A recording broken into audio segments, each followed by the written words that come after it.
Hey everyone, this is Ashley with CT Media Digitals. I'm going to do a tutorial and show you how to use the silk fabric backdrop overlays in Photoshop. I'm excited about this set because it's probably one of my favorites. I am obsessed with silks and I use them all the time in the studio. And it's a little bit more than my other stuff in my Etsy shop, but it's a huge collection. You pretty much won't need another one. I have them in vertical and horizontal options, and you can always change it if you want. I can show you how to change the colors. You can even use the fabrics to add on to dresses. I'll show you how to do that as well. Okay, so I'm going to get started. I already have open the images that I'm going to use. I have open one of my chocolate color ones, and then I have an orange one open that I'm going to show you how to change colors on and use as part of a dress and all that fun stuff. Okay, so I have my image open with my subject that I want to use. I color changed the dress because it was green.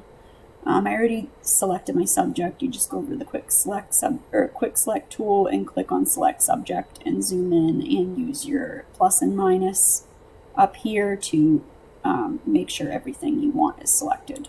I'm going to go to copy, and I want to use this as vertical, so I'm going to go up to image rotation, and 90-degree or clockwise. I think I haven't used this one yet, so okay. I don't want more shadows up here, so I'm going to flip vertically. I don't like that either. Okay, I'm going to do this. Okay, I'm going to go ahead and paste. I'm going to click right up here to keep my proportions when I resize. Some of these have floors too, not all of them do. Okay, so I want this to seem like she's pretty far in front of this backdrop, so this is going to be an easier one. The light is coming from this way onto the fabric, and the light is coming onto her from that way as well, so I don't have to worry about that. You would want to flip the backdrop or flip the person if they're coming from the opposite way. I'm going to go ahead and add a curves layer to her and make her a little bit brighter. I'm going to go ahead and duplicate my backdrop, and I'm going to add my blur, Gaussian blur. I'm going to do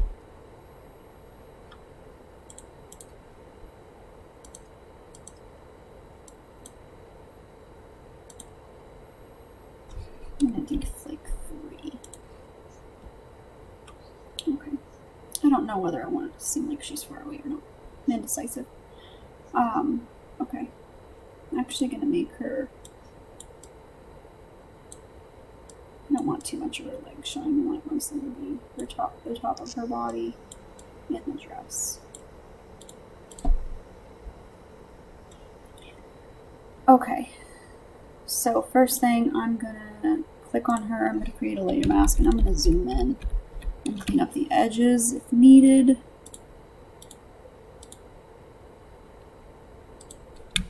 Black to erase.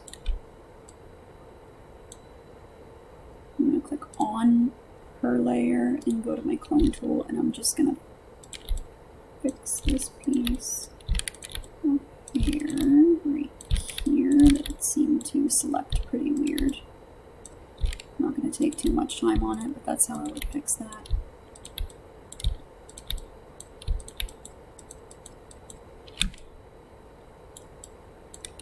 I did it over here too. This is why it's important to make sure you select your subject pretty good. I'm going to click back on the layer mask.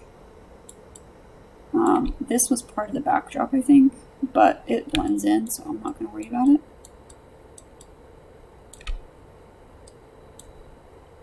Oops. I'm still on my clone tool.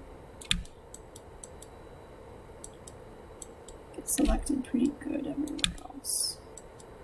Okay. I'm going to create a layer above my background layer and change it to multiply blending mode. Get a brush at about soft brush at 20% opacity. I'm going to click on a dark part. So hold down Alt and click on a dark part of the backdrop. And I'm just going to paint on some. I really like that color. That's better.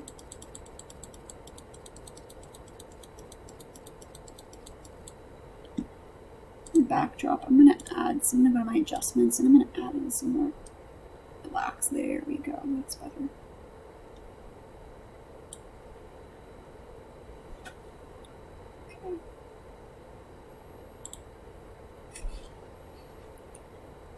I'm going to go around the edge of her. I'm actually going to create an adjustment layer, contrast, and add some contrast to her. And I'm going to select this layer and both of these ones, and I'm going to merge all those. I'm going to zoom in, and I'm going to grab my blur tool, and I'm going to blur the edge of her just to blend it into the backdrop.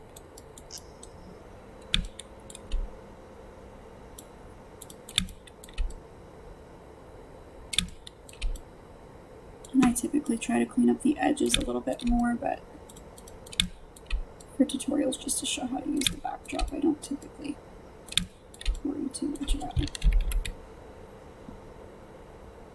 Okay, and then I'm gonna add a layer above her, multiply. I'm gonna right click on it, create clipping mask.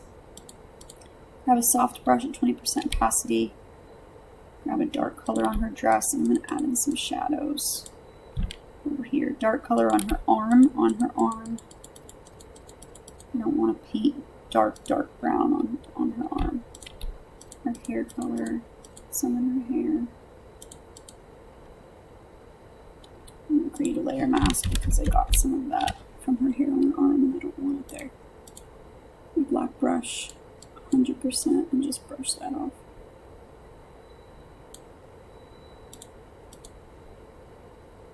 I don't really want much shadow at all on her shoulder because the light's going to hit there. Okay, so this could be done. I mean, you could add a little bit more mid-tones and go in and add some more highlights to her dress to kind of match like the tones in the backdrop. But it just adds a nice something more. Okay, so say you wanted to and I usually, guys, if you're worried about how long you take on digitals, I spend, like, if I were to be doing this for a client or for, like, as a sample, I would probably spend, like, 30 minutes minimum just to do all that, to clean her up, to make sure that my shadows and everything were the right color, everything. So say I wanted to add in some more flowing dress. So I'm going to come over here. I want to use like this part right here to put over here, like for an extension of her dress. I'm going to go and take my brush tool and I'm going to select the color of her dress, like a mid-tone. I'm going to create a new layer, color blending mode, 100%, and I'm just going to paint it on. I'm gonna lower. I'm gonna take that was my curves to bring it down and shadow it, or you can just wait, which I think I might do because it might select easier to get it over to my image. So I'm gonna flatten that. I'm gonna use your selection tool or your lasso tool, whatever your favorite tool is to use to select something, or you could actually, let's see how select subject does. It did pretty good. But I still want some of this. It's gonna be a pain. It's easier sometimes to zoom in. And I definitely have other backdrops. I have more brown backdrops I could have just pulled up, but I wanted to show you guys how you can just color change different ones too.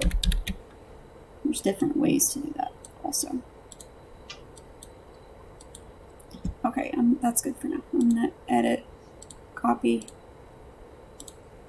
paste, and now it's above her on a clipping mask. I'm gonna drag it below her.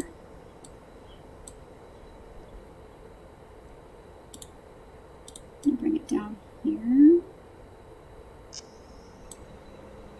And now I'm going to do that curves layer, adjustments, curves. I'm gonna press right here, that creates a clipping mask as well, and I'm going to bring down to my curves. I'm going to create another layer, and I'm going to make it a color layer as well. I'm going to try to match the dress better. That looks way better. Okay. I am hating that shadow that I added on her dress right there. I'm getting rid of that for now. It was bothering me. Okay, so now you need to blend the lighting in the dress too. Which, now that I'm seeing, we need to flip this. Right click, flip horizontal. Oops. Wrong layer. Flip horizontal. Okay, there we go. Because the light's coming from this way. And now you're going to want to add some, get another layer, multiply to add some shadows to that. Sometimes it's good to start at 100% and then lower the opacity. Create another layer. I like to do my shadows on different layers so I can edit them individually. I'm going to add some over here too, but then I'm going to lower the opacity on it because I just don't want it to be as bright.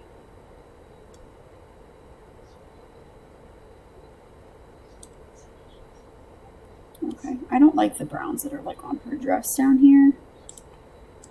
I'm going to create another layer above her and do color.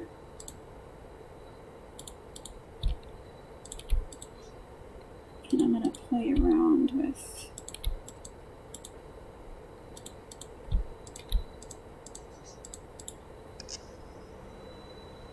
a little bit.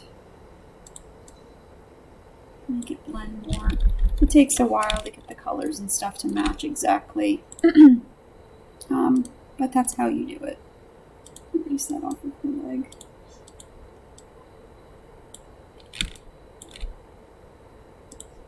I don't know if I like that more or less, but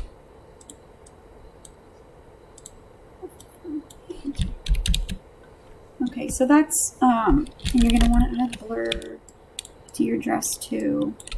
I don't really want to go too much into detail in the tutorial on how to do too much blending and stuff. I just want to give you guys an idea of the versatility of these.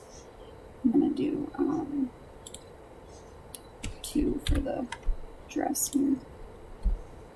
Now I would go back in and I would try to match this part of her dress to the overlay I just put in the best I could, and then when I was done doing that, I would flatten the image and I would come in and add a lot more blur to the edges to get it to blend. You could even add another layer at like 10% opacity and grab a color from here and just kind of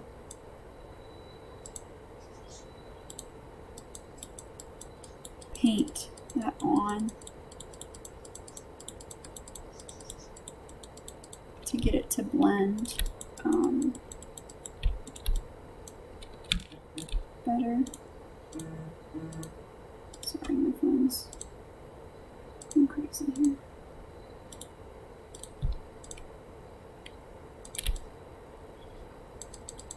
There's multiple different things you can do to help blend it, but that's how to use the backdrop.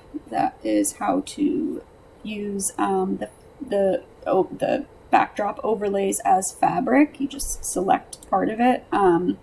There's different ways you can change the color too. I use the create a new layer and do color. You can also, if brown's a little bit tough because you have to darken it and it's easier to paint it on. But if you wanted to do a similar color to orange or in that tone, you could just go to your hue saturation and you can just use your slider. Now it's red. Now it's bright purple. Now it's dark purple. Now it's a vibrant blue. Now it's like you can, sometimes if you try to do certain colors like you see here, it starts to get a little pixelated and that's not gonna look very good. But yellow, the yellow looks really pretty because it's close to orange. The closer you are to the color, the easier it's gonna be. But that's a different way that you can do that.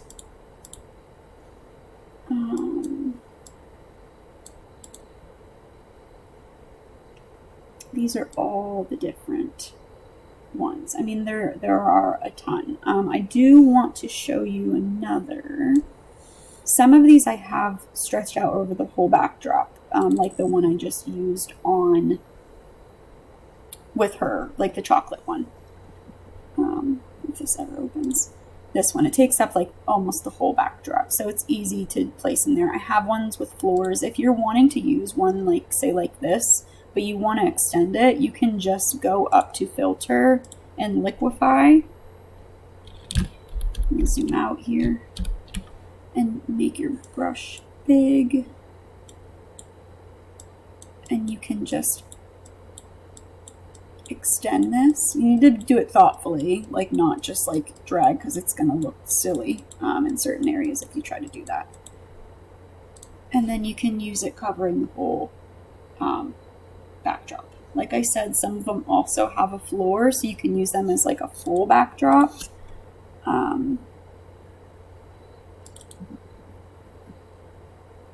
Here's one. If I wanted to do, one second, let me get another image open here.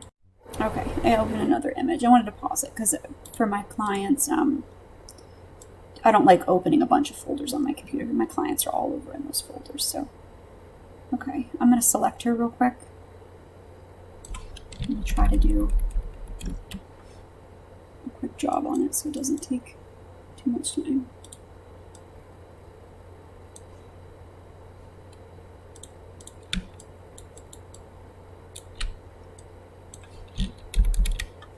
Okay, edit, copy, edit, paste. I'm going to go up and yep, my dimensions are already kept.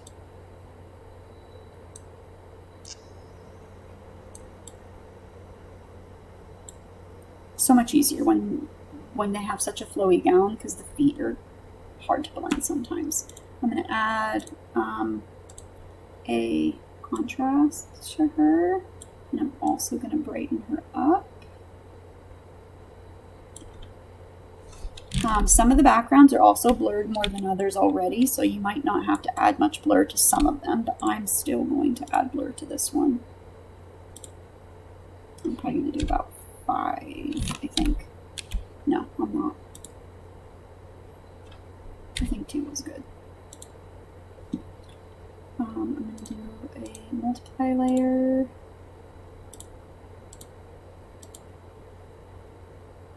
%. Opacity. I'm gonna brush on some. Oops.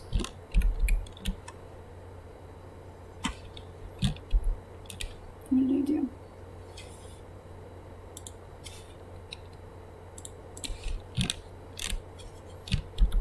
There we go.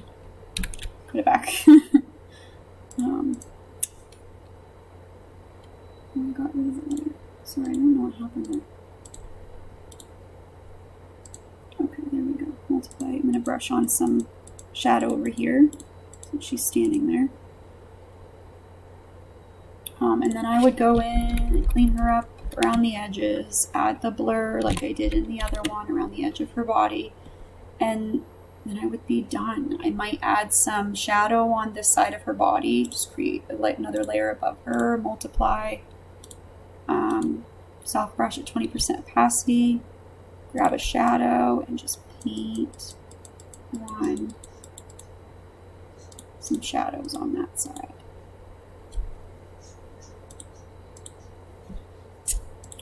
we come in here and create a layer mask on her. Use a black brush to clean up the edges. 100% custom. Get rid of this in here. Obviously zoom in and do a much better job than I'm doing right now. Hair. People ask a lot about hair. I typically, when I do select subject, I try not to touch it much, and it usually does a good job. But if it doesn't, I just go back and forth, go to like 20 or 30 some percent, and do a lot of clicks to just kind of brush it off a little bit at a time.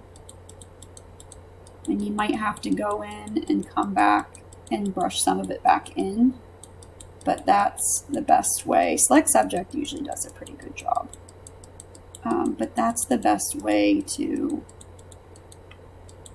in my opinion, it's how I always do it. It's the quickest way to clean up the hair. And then if it's still like bothering me a little bit, I'll just take the blur tool when it comes time to blur the edge of her body, and I'll just blur the very edges of it so it's not as noticeable. I'm probably going to finish editing this one to use it for a sample in the shop, but that's it. I mean, you could, again, on the backdrop, I don't know if hue would really work on this one because it's showing a bit of the backdrop there too, but like, it's so easy to just change the colors, and this would be really pretty, this area over here, to use as like a dress extension in a different picture. They're so versatile, and I'm really excited about them just because I use silk so much. But that's it. If you guys have any questions, message me on Etsy. If you're a studio maternity photographer, please join my group on Facebook. It is linked in the description. And enjoy.